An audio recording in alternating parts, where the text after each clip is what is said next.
ನಮಸ್ಕಾರಗಳು ಸ್ನೇಹಿತರೆ. ನಾನು ನಿಮ್ಮ ಕಲ್ಯಾಣ್ ರಾಜ್ ಗೋಬೂರ್ಕರ್. ಧರ್ಮಪೀಠ ವಾಹಿನಿಗೆ ತಮಗೆಲ್ಲ ಸ್ವಾಗತ. ಧರ್ಮಪೀಠ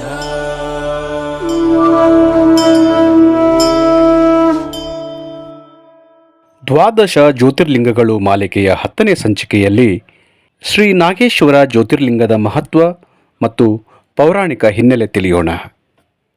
ಸ್ನೇಹಿತರೆ, ಆಧ್ಯಾತ್ಮವೆನ್ನುವುದು ಒಂದು ವಿಜ್ಞಾನವೇ ಆಗಿದೆ.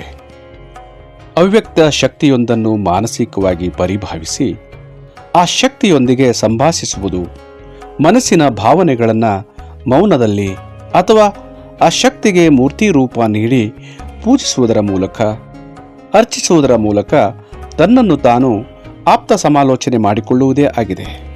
ಇದನ್ನೇ ಈಗ ಕೌನ್ಸಿಲ್ ಎಂದು ಕರೆಯಲಾಗುತ್ತೆ. ಆದರೆ ಕೌನ್ಸಿಲ್ ಮಾಡುವ ವ್ಯಕ್ತಿ ಇವತ್ತು ಬೇರೆಯಾಗಿದ್ದಾನೆ. ಸನಾತನ ಧರ್ಮದಲ್ಲಿ ಭಗವಂತನ ಹೆಸರಿನಲ್ಲಿ ಸ್ವಯಂ ಆಪ್ತ ಸಮಾಲೋಚನೆ ಮಾಡಿಕೊಂಡು ಸಮಸ್ಯೆಗೆ ಪರಿಹಾರ ಹುಡುಕುವುದೇ ಆಗಿದೆ.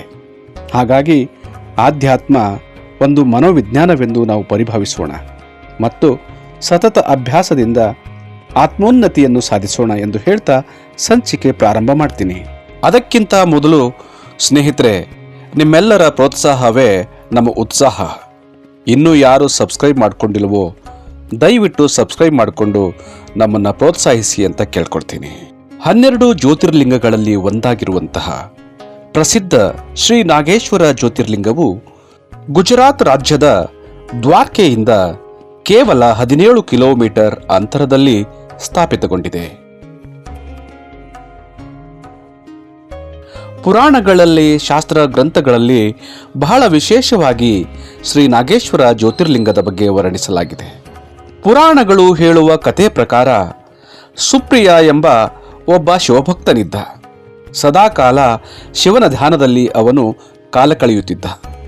ಕಾಯ, ವಾಚ, ಮನಸ ಎಲ್ಲವೂ ಶಿವನೇ ಆಗಿದ್ದ. ಇದೇ ಪ್ರದೇಶದಲ್ಲಿ ದಾರುಕವನ ಎಂಬ ಒಂದು ಪ್ರದೇಶದಲ್ಲಿ ದಾರುಕ ಎಂಬ ಒಬ್ಬ ರಾಕ್ಷಸನಿದ್ದ. ಇವನು ಬಹಳ ಕ್ರೂರಿಯಾಗಿದ್ದ. ಇವನಿಗೆ ಶಿವನೆಂದರೆ ಆಗುತ್ತಿರಲಿಲ್ಲ.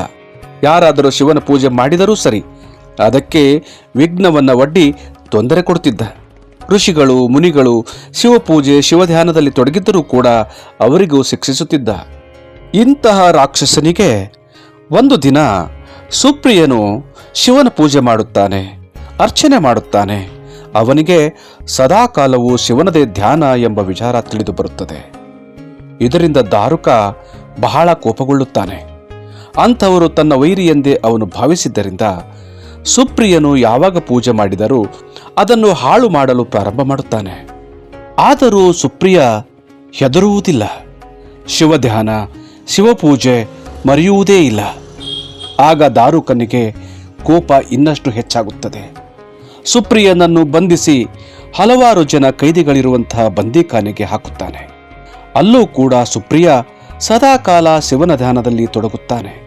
ಅಷ್ಟೇ ಅಲ್ಲದೆ ತನ್ನ ಸಹ ಕೈದಿಗಳಿಗೂ ಶಿವಧ್ಯಾನ ಮಾಡುವಂತೆ ಸಲಹೆ ನೀಡಿ ಪ್ರೋತ್ಸಾಹಿಸಿ ಎಲ್ಲ ಕೈದಿಗಳು ಶಿವಭಕ್ತರಾಗುವಂತೆ ಮಾಡುತ್ತಾನೆ. ಈ ವಿಚಾರ ತಿಳಿದ ದಾರುಕ ಮತ್ತಷ್ಟು ಕೋಪಗೊಳ್ಳುತ್ತಾನೆ. ತಾನೇ ನೇರವಾಗಿ ಬಂದಿಖಾನೆಗೆ ಬಂದು ನೋಡುತ್ತಾನೆ. ಆ ಸಮಯದಲ್ಲಿ ಸುಪ್ರಿಯನು ಕಣ್ಣು ಮುಚ್ಚಿ ಶಿವಧ್ಯಾನದಲ್ಲಿ ತೊಡಗಿರುತ್ತಾನೆ. ಇದನ್ನು ಗಮನಿಸಿದ ದಾರುಕ, ಇವನು ಕಣ್ಣು ಮುಚ್ಚಿ ಕುಳಿತು ನನ್ನ ವಿರುದ್ಧ ಯಾವುದೋ ಷಡ್ಯಂತ್ರ ಮಾಡುತ್ತಿದ್ದಾನೆ, ಇವನು ಬದುಕಿರಬಾರದು, ಸಾಯಿಸಿ ಎಂದು ಆದೇಶ ನೀಡುತ್ತಾನೆ. ಅಂತಹ ಸಮಯದಲ್ಲೂ ಸುಪ್ರಿಯನು ವಿಚಲಿತನಾಗದೆ, ಶಿವಧ್ಯಾನಕ್ಕೆ ಭಂಗವೂ ಆಗದೆ ಏಕಾಗ್ರಚಿತ್ತನಾಗಿ ಶಿವನನ್ನೇ ನೆನೆಯುತ್ತಲಿದ್ದ. ದಾರುಕನ ಸೈನಿಕರು ಹರಿತವಾದ ಆಯುಧಗಳನ್ನು ಹಿಡಿದು ಬರತೊಡಗುತ್ತಾರೆ. ಆಗ ಬಂದಿಖಾನೆಯಲ್ಲಿರುವ ಸುಪ್ರಿಯನಿಗೂ ಈ ವಿಷಯ ಕಿವಿಗೆ ಬೀಳುತ್ತದೆ. ಆದರೆ ಒಂದು ಕ್ಷಣವೂ ಚಿತ್ತ ಚಂಚಲವಾಗದೆ ಶಿವನ ಮೇಲಿನ ಧ್ಯಾನ ಮತ್ತಷ್ಟು ಗಾಢವಾಗುತ್ತದೆ ಮತ್ತು ನಾನು ನಂಬಿರುವ ನನ್ನ ಭಗವಂತನೇ ನನ್ನನ್ನು ಕಾಪಾಡುತ್ತಾನೆ ಎಂದು ಏಕಾಗ್ರಚಿತ್ತತೆಯಿಂದ ಶಿವನನ್ನು ಪ್ರಾರ್ಥಿಸುತ್ತಾನೆ. ಆಗ ಅವನ ಭಕ್ತಿಗೆ ಮೆಚ್ಚಿದ ಮಹಾದೇವನು ಆ ಕಾರಾಗೃಹದ ಒಂದು ಎತ್ತರವಾದ ಸ್ಥಾನದಲ್ಲಿ ಜ್ಯೋತಿಯ ರೂಪದಲ್ಲಿ ಪ್ರಕಟಗೊಳ್ಳುತ್ತಾನೆ. ಅವನ ದರ್ಶನದಿಂದ ಸುಪ್ರಿಯನಿಗೆ ಪರಮಾನಂದವಾಗುತ್ತದೆ. ಭಗವಂತನ ಮುಂದೆ ಕೈ ಮುಗಿದು ನಿಲ್ಲುತ್ತಾನೆ. ಆಗ ಪರಮಾತ್ಮನು ಸುಪ್ರಿಯನಿಗೆ ತನ್ನ ಪಾಶುಪತಾಸ್ತ್ರವನ್ನು ಕರುಣಿಸುತ್ತಾನೆ. ಇದರಿಂದ ಹರ್ಷಗೊಂಡ ಸುಪ್ರಿಯನು ಪರಮಾತ್ಮನು ಕರುಣಿಸಿದ ಆ ಅಸ್ತ್ರದಿಂದ ದಾರೂಕನನ್ನು ಮತ್ತು ಅವನ ಅನುಚರರನ್ನು ಸಂಹಾರ ಮಾಡುತ್ತಾನೆ.